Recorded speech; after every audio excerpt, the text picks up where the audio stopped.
Assalamualaikum. Hope you guys are fine and may God protect each of us from the coronavirus. Okay, in the last couple of lectures, we were discussing sequential circuits and their applications. We discussed flip-flop, then applications of flip-flop like resistors. In today's lecture, we are going to discuss another application of flip-flop, which is a counter. A counter is a device, it is evident from its name as well. The counter is a device which could count something from some to some number. Let's say a counter could be a device which could count from 0 to 6, 0 to 9, 0, 1, 2, 3, 4. It could be up counter like just I said 0, 1, 2, 3, or it could be a down counter which counts reverse, counting like 3, 2, 1, 0. Okay, so let's start that how flip-flops could help us to design counting. Okay, let's consider two. At the initial level, I will start with the two flip-flops to design a counter. Okay, let's have a two JK flip-flops.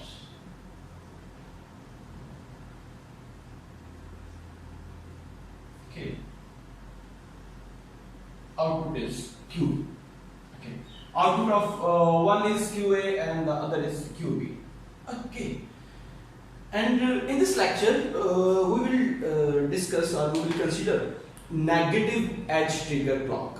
Okay, I could have two reasons for that. Reason number one is we should also familiar with the negative edge trigger, as in previous lectures we were using positive edge trigger clock. और दूसरा reason जो है वो हमारे पास ताकि हम अपना वो जो रन अराउंड वाली कंडीशन थी जिसको हमने मास्टर स्लेव वाले लेक्चर में भी डिस्कस किया था उसको अवॉइड करने के लिए भी हम नेगेटिव एज ट्रिगर यूज करेंगे, या फिर हम मास्टर स्लेव की कंडीशन जो कि अभी हम डिस्कस करने लगे उसको यूज कर सकते हैं. So for the negative edge trigger clock there is a symbol like this. Okay, clock के लिए, और ये ट्रायंगल हमने पहले बताया हुआ है कि एज ट्रिगर के लिए, और अगर ये हो गया तो इसका मतलब है कि नेगेटिव एज ट्रिगर. अगर ये ना होता तो फिर हम पॉजिटिव एज ट्रिगर जिस तरह हम प्रीवियस लेक्चर्स में यूज करते रहे वो यूज. ओके, सो जेके फ्लिप फ्लॉप की अफादियत या जेके फ्लिप फ्लॉप क्यों हम यूज कर रहे थे, क्योंकि एसआर में जो हमारी थर्ड कंडीशन थी वो नॉट यूज थी. फिर हमने कहा कि अगर हम कुछ कॉन्फ़िगरेशन चेंज करेंगे, उनके जेके फ्लिप फ्लॉप हमने ऐसे बनाया था कि जब आप जे और के दोनों पर 1 दे देते हैं, एक्टिव हाई कर देते हैं, तो आपके पास टॉगल स्टेट आना शुरू हो जाती है. यानी कि जो कुछ भी आपके पास पिछली क्लॉक में सेव हुआ था, लेट से 1, तो जब नेक्स्ट क्लॉक आएगी तो वो टॉगल हो जाएगा, यानी कि 1 से 0 और vice versa. So let's take input as 1 at every clock. ठीक है जी, यही हम यहाँ पर दे देते हैं, इसी को राउंड ऑफ. ठीक है, यानी कि हमारे पास दो जो फ्लिप फ्लॉप्स हैं उनकी inputs we make them active high. Okay, so just ताकि मेरी डायग्राम सिंपल रहे, मैं फिलहाल इसको क्या, ठीक है, हम इतनी कॉम्प्लिकेटेड डायग्राम को अंडरस्टैंड कर सकते हैं. ठीक है, अदरवाइज आप 1 1 चारों पर कर दें. इन अदर वर्ड्स 1 1 की जो मैं बात कर रहा हूँ, काउंटर्स को हम जो ऑपरेट कर रहे हैं जेके फ्लिप फ्लॉप, वो अपनी लास्ट कंडीशन 1 1 पर ऑपरेट करते हैं. ठीक, इसीलिए हमने यहाँ पर ये भी बात. Okay, next thing clock. अब यहाँ पर जो क्लॉक का रोल है, जो डिजाइनिंग है, उसमें हम एसिंक्रोनस काउंटर्स, जिसको हम रिपल काउंटर्स भी कहते हैं, वो डिस्कस करते हैं. Although we have synchronous counters as well. Synchronous counters में क्या होता है, आपके पास हर फ्लिप फ्लॉप को आपने अलहदा से क्लॉक देना होती है. ठीक है, synchronous means at a time वो ऑपरेट कर रहे हैं आप क्लॉकवाइज. जब जस्ट लाइक आपके रजिस्टर्स, जिस आपके रजिस्टर्स लास्ट टाइम देखे. जबकि एसिंक्रोनस या रिपल काउंटर में क्या होता है कि आप अपने पूरे के पूरे सिस्टम को, ये जो आपके पास सिस्टम है, ठीक है, एक ही क्लॉक देते हैं, जबकि बाकी फ्लिप फ्लॉप्स में क्या होता है कि एक फ्लिप फ्लॉप की आउटपुट दूसरे का क्लॉक बनता है। अच्छा, रजिस्टर में क्या था कि एक ही आउटपुट दूसरे की हम इनपुट बना रहे थे, ठीक, यहां पर हमने एक की आउटपुट दूसरे की क्लॉक बना दी, ठीक। अगर हमारे पास दो से ज्यादा लगे हुए हैं यहाँ पर सिस्टम, तो फिर हमने उसके मुताबिक इसकी आउटपुट अगले की क्लॉक और सो ऑन। ओके, सो ये हमारे पास स्ट्रक्चर है negative edge triggered 2 bit counter. Okay, अभी हम देखते हैं कि हम इसको प्रोसीजर करते हैं, तो फिर 2 बिट वाली बात में उस वक्त एक्सप्लेन कर। ओके, हम इसका फंक्शन स्टार्ट करके देखते हैं, ठीक। अभी तक की जो हम बात को समराइज करें, हमने ये कहा कि एक फ्लिप फ्लॉप की आउटपुट जो है Q जो है वो दूसरे फ्लिप फ्लॉप की क्लॉक बनेगा, पहली चीज।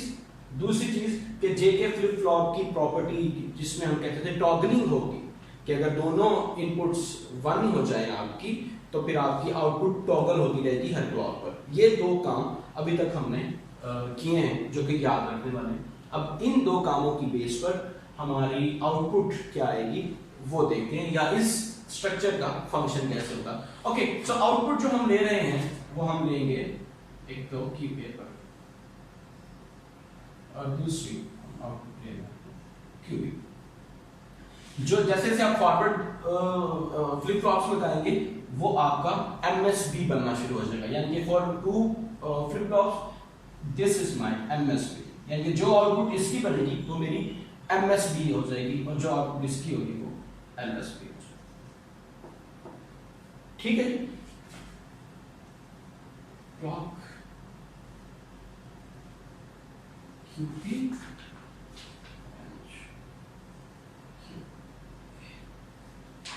ओके, ये हम ट्रुथ टेबल बनाते हैं इसकी आउटपुट की मदद से।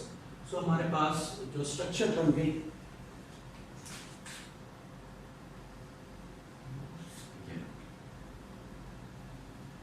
ठीक है, आपके पास इसको हम एक्टिफाई रखते हैं, बस क्लॉक हमने दे दी।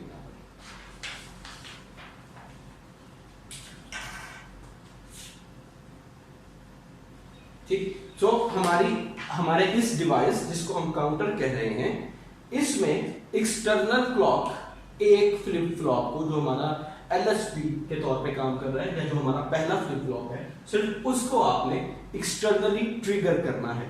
ओके, बाकी फंक्शन खुद ब खुद ऑपरेट होना शुरू हो जाएगा। ये भी इसके मोस्ट ऑफ द केसेस में इसके इनसाइड, ठीक, ऑटो आपने इसको 1 के ऊपर रखा। ओके ओके जी, सो ये जो हम इसका फंक्शन जो इसकी आउटपुट देखने लगे हैं,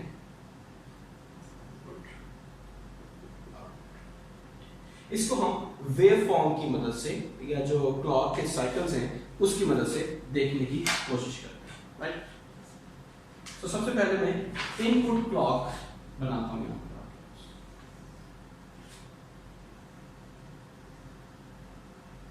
हमने कहा कि हम नेगेटिव एज ट्रिगर की बात करें, यानी कि जब मेरे पास क्लॉक का डाउनफॉल एज आएगा ये, तब मेरे पास ये फ्लिप फ्लॉप फंक्शन होगा, ठीक है। इससे पहले के लेक्चर्स में हमने अपराइजिंग जो था हमारे पास, या पॉजिटिव एज ट्रिगर ले रहे, हम इसकी बात कर रहे हैं, ठीक। आज नहीं, okay, as soon as clock is 0, ठीक, हमारे पास जो आउटपुट फंक्शन के ऊपर आएंगी दे कुड बी 0 0, ठीक। हम बिल्कुल इनिशियल लेवल की बात करते हैं, हमने बिल्कुल फर्स्ट टाइम अपना काम स्टार्ट किया, ठीक है। उसके बाद ये मेरे पास हो गया, यहां से यहां तक जो क्लॉक मेरे पास, क्लॉक नंबर 1 भी मैं इसको कह सकता हूं, ठीक है जी। चलो अभी क्लॉक नंबर 1 क्योंकि यहां पर आ रही टेक्निकली मैं इसको यही कह देता हूं, क्लॉक अभी नहीं आई 0, ठीक है। इसको अगर मैं जस्ट लिख देना चाहिए। तो इस वक्त ए की वैल्यू क्या है, इट शुड बी 0। यहाँ मेरे पास जो आउटपुट आ रही है वो 0। अगला तो फ्लिप फ्लॉप ट्रिगर ही नहीं हो रहा, तो जो उसकी आउटपुट है वो भी ऑटोमेटिकली 0। ओके, अब जब आपके पास पहली क्लॉक है, क्लॉक होगी 1, जिसका आपको फर्स्ट क्लॉक यहां, ठीक। सो आपके पास जेके के ऊपर 1 1 वैल्यू होती है। ओके, तो आपको जेके फ्लिप फ्लॉप का ट्रुथ टेबल याद होगा। जब क्लॉक 0 होगी तो आपके पास आउटपुट 0 होगी, ठीक है। और जब क्लॉक आपकी 1 होगी फिर आपके फंक्शन आगे स्टार्ट होगा। और अगर दोनों के ऊपर इनपुट 1, क्लॉक भी 1, जेके 1, तो फिर फ्लिप फ्लॉप, जिसमें अभी हम बात करेंगे। ओके जी, जेके 1 हुआ तो जो भी आपके पास क्यूए की स्टेट थी वो टॉगल होके आपके पास रिजल्ट आएगा, क्यूए की वैल्यू टॉगल होगी। तो पहले 0 थी, अब ये 1 हो गई। मैं पहले क्लॉक बना लेता हूं सर। अब आपके पास जो क्लॉक है तो ये आ गई, ये बन रही। इसके बाद यहां से ये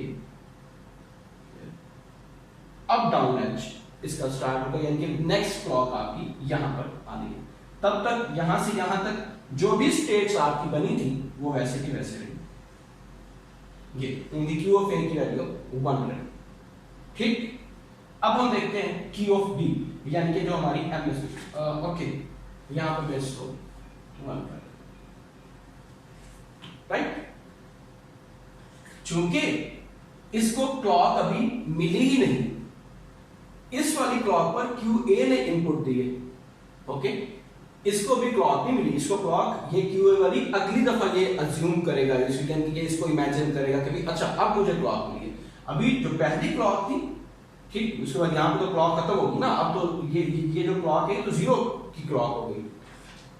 सिर्फ फ्लिप फ्लॉप ने काम कब करना है, जब नेगेटिव एज जाएगा, ठीक। जैसे ही नेगेटिव एज खत्म हुआ, ये वाली स्टेट आई, तो अब आपके पास क्लॉक इज इक्वल टू 0 वाली बात शुरू होगी। ओके, सो अगर तो ये वाला क्लॉक इसको मिला होता, ओके, यानी कि ये वाला एज इसको मिला होता, तो फिर तो ये 1 1 को कंसीडर करता और आउटपुट पर क्यूबी की वैल्यू देता। लेकिन इसको तो मिली हुई है इसकी आउटपुट, ओके, यानी कि एट दिस टाइम इंस्टेंट ये जो आउटपुट है, जो 0 वैल्यू है, वो इसको मिल रही है, ओके। तो जो भी इसकी प्रेजेंट स्टेट है वही आपके पास आगे कंटिन्यू रहेगी। ये बात थोड़ी सी समझने वाली थी, रजिस्टर्स में भी हमने ये वाली बात क्लियर की। इस वक्त इस क्लॉक को, इस वक्त इस फ्लिप फ्लॉप को जो क्लॉक मिल रही है वो आपकी क्यू ऑफ ए की प्रीवियस स्टेट मिल रही है, ओके, लास्ट स्टेट। जो अब आपकी क्यू ऑफ ए की इनपुट बनी है, यानी कि ये हाई जो हुआ है, ये इसके लिए नेक्स्ट क्लॉक जब आएगी तो फिर ये जब रीड करेगा अपनी यहां पर मेमोरी को, तो फिर इसको 1 फील होगा। अभी इसको ये वाली चीज यहां फील होगी, ये वाली क्लॉक यहां फील हो रही। तो जब क्लॉक ही 0 है तो आपके पास जेके की जो मर्जी वैल्यू हो, क्यू बी के ऊपर आपको 0 मिलेगा। सो ये इसने 0 दे दिया, ठीक जी। ये पहले क्लॉक की कहानी यहां तक। ओके, सो क्यू बी की वैल्यू होगी 0। अब मार्कर चेंज करके हम नेक्स्ट क्लॉक पर चलते। नेक्स्ट क्लॉक आई आपके पास 1, ये नेगेटिव एज ट्रिगर आया, ठीक। इसको मैं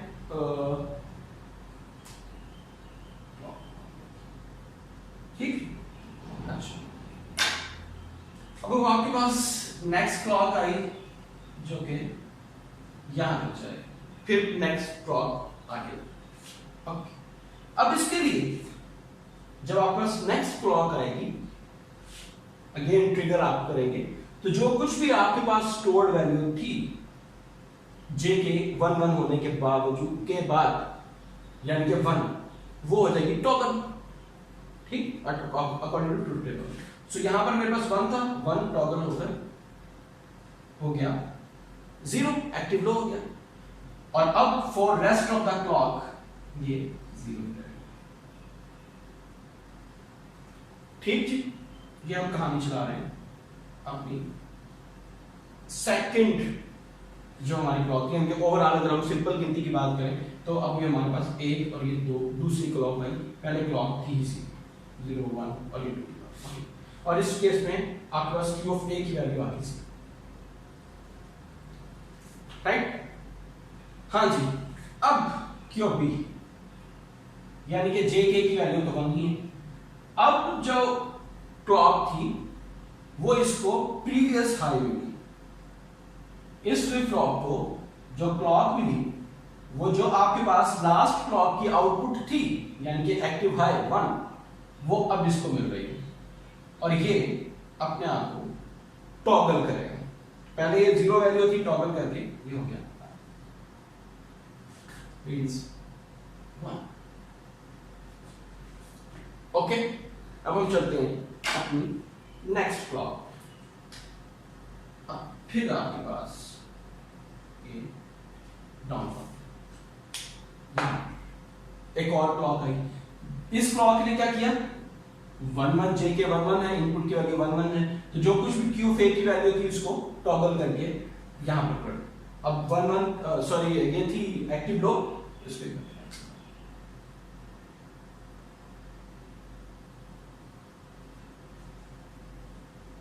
ठीक, तो ये हो गया एक्टिव।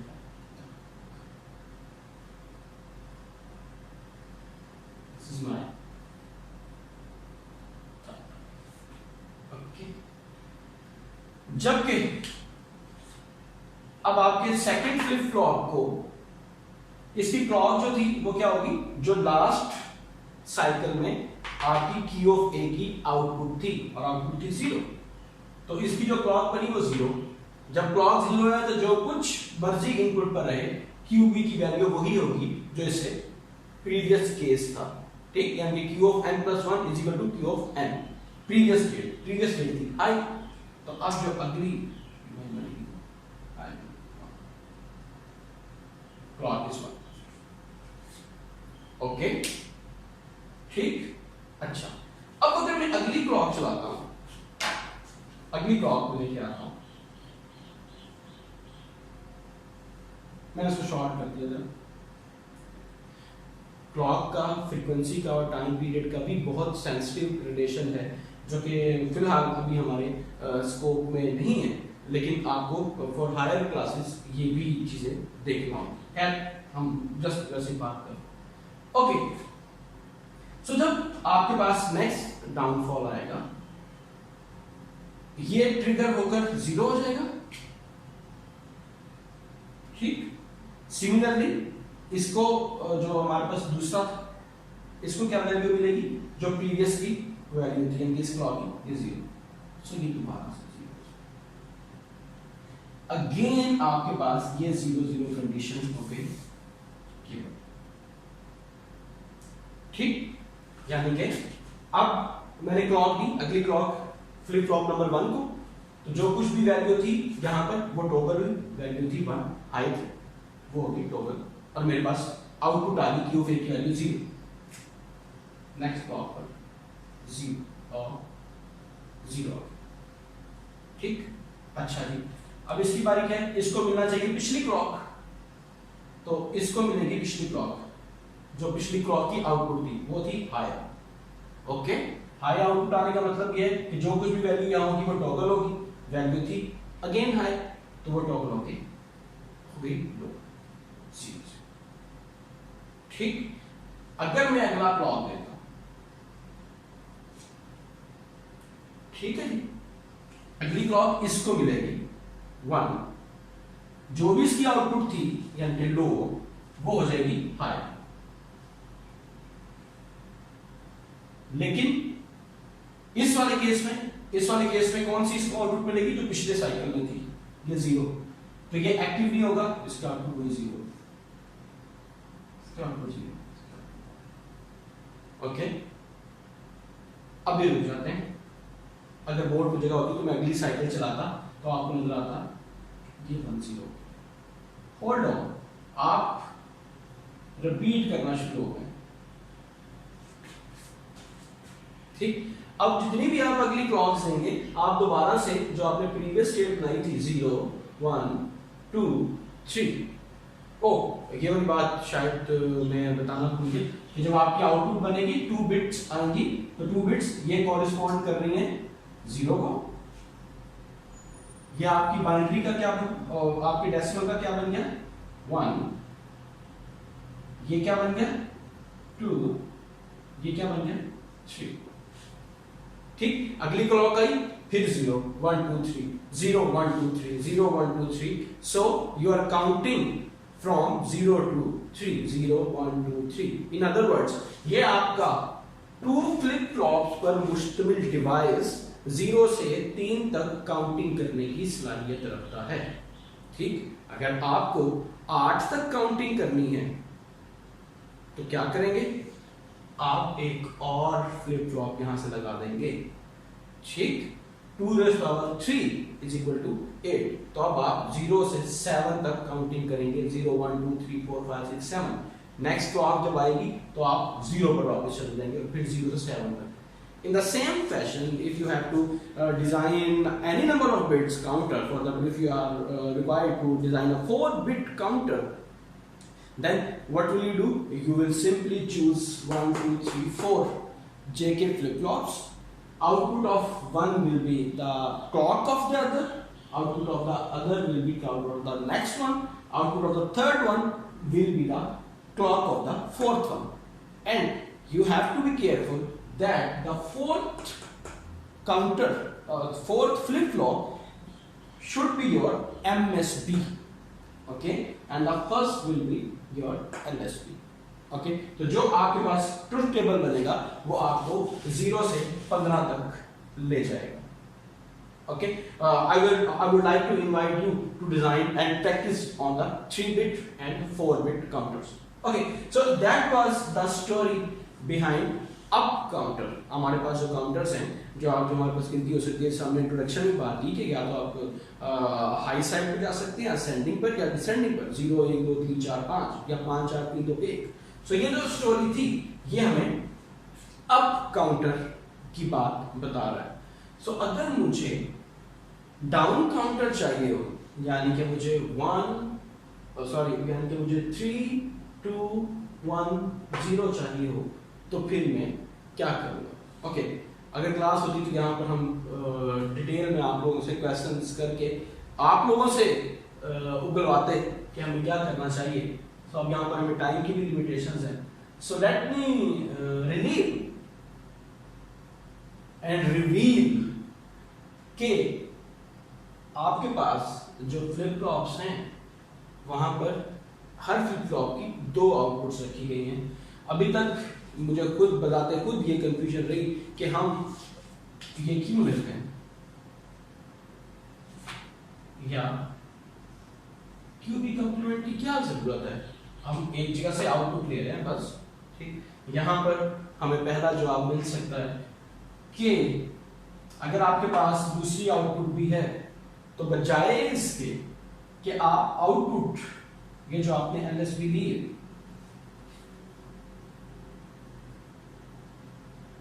Q of A से आउटपुट लें, सॉरी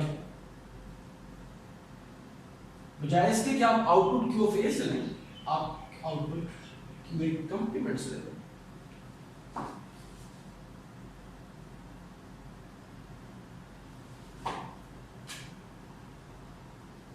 ओके, ठीक। अब क्या होगा, अब ये मैंने डिफरेंट मार्कर्स यूज किए हैं। ग्रीन मार्कर तो मुझे वो डील करने हैं, let me choose something one. जहां आपके पास 0 0 आउटपुट आ रहा था वहां पे आपके पास 1 1 आ जाए, 1 0 0 1 टॉगल कर रहे हैं ना। जैसे कि आप जो क्यू था वहां से आउटपुट लेते हैं, आप क्यू कंप्लीमेंट से आउटपुट ले रहे हैं, ओके। सो ये आपके पास 0 0, जो आपका ट्रुथ टेबल बन गया वो यही फ्लिप फ्लॉप को जस्ट आपने आउटपुट के लिए अपनी डिवाइस अपना जो पोर्ट है उसको चेंज किया, तो आपके पास 3 2 1 and that's your 0। For the next clock again 3 2 1 0। इसको हम यहां से भी एक्सट्रैक्ट कर सकते हैं। मिसाल के तौर पर आपकी क्यूए कंप्लीमेंट जो है, कंप्लीमेंट क्या हो जाएगा, यहां पर हाई में डैश लाइंस ले, ये low high and this will be low. Okay, so 1 sorry इसको मैं बना high high low low. Okay, so क्या अब अगर मैं जस्ट ब्लू लाइंस को देखूं, जब क्लॉक मेरे पास नहीं थी इनिशियली तो मेरे पास 1 1। ओके, फिर उसके बाद क्या हुआ 1 1, ये मेरे पास बन गया 3, फिर इसके बाद 0 and that's 1 2 1 and that's 0 1 and finally 0 0। So just मैं अपनी पोर्ट चेंज कर रहा हूं तो मेरे पास अप काउंटर की बजाय डाउन काउंटर आ गया। अगर आपको किसी डिवाइस में अप काउंटर और डाउन काउंटर दोनों चाहिए हो तो फिर आप दोनों से आउटपुट ले लेंगे। ठीक, आप यहां से आप आउटपुट ले लेंगे। जिस वक्त जिस काउंटर की जरूरत हो आप उसकी पिन को एक्टिव कर देंगे या वहां से आउटपुट को एक्टिव कर देंगे तो आपकी आउटपुट जनरेट होना शुरू हो जाएगी। ठीक, अच्छा एक और भी तरीका है, हम उसकी डिटेल में फिलहाल नहीं जा रहे, यही डाउन काउंटर बनाने का अप काउंटर से बजाय इसके क्या, अच्छा कोई बंदा जिद लगा लेगी और ये बात नहीं, कुछ एप्लीकेशन ऐसी हैं जहां पर आपको कंटिन्यूसली क्यू फेज से ही आउटपुट लेना है। ओके, और आपको अप और डाउन काउंटर भी वहीं से ही बनाना है। तो फिर आप क्या करते हैं, आप अपनी क्यूए कंप्लीमेंट को बजाय से कि आप क्लॉक यहां से लें,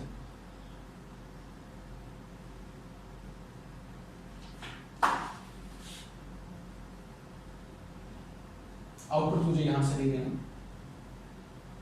ठीक, हमारी मजबूरी बन गई है, कंडीशन बन गई है कि आपने आउटपुट लेनी सिर्फ और सिर्फ क्यू ऑफ ए से है और आपने डाउन काउंटर भी बनाना है। ठीक, तो आप क्या करेंगे, आप अपनी जो क्लॉक है output of the first QA complement से इसको क्लॉक दे देंगे। ठीक, इस तरह क्यूबी कंप्लीमेंट से आगे क्लॉक दे देंगे। ओके, वहां से आपके पास क्यूब ए कंप्लीमेंट और क्यूबी कंप्लीमेंट। ठीक, अब यहां से वही सेम फंक्शन आपने चलाना है तो आपकी आउटपुट क्यूब ए वाली मिलना शुरू हो जाएगी। आउटपुट आपने क्यूब ए से ही देखनी है। फर्स्ट साइकिल में क्यूब ए कंप्लीमेंट 1 एक्टिव था। ठीक, तो जो कुछ भी यहां पर आपका स्टोर था उसको उसने टॉगल करके, यानी कि आपका 0 था तो उसने टॉगल करके 1 दे दिया, जबकि यहां पर आपने किया ही इसको एक्टिव था, राइट, तो इसने तो आपको देना ही 1 था। तो आपके पास जो पहली आउटपुट आई वो 1 1 आ गई for the case of Q A and Q A and Q B output. ठीक, क्या किया आपने सेकंड मेथड में, जस्ट जो आपकी क्लॉक थी वो क्यू ए कंप्लीमेंट से थी। तो ये दो मेथड्स हैं। I would like to invite you to practice for the 3-bit and 4-bit for the first method. Okay, second method को एक दफा ये 2-bit के लिए ही रन करके देख लीजिएगा। Okay, so in this lecture we discuss that how we could use flip-flops to design ripple counters or asynchronous counters. Thank you very much.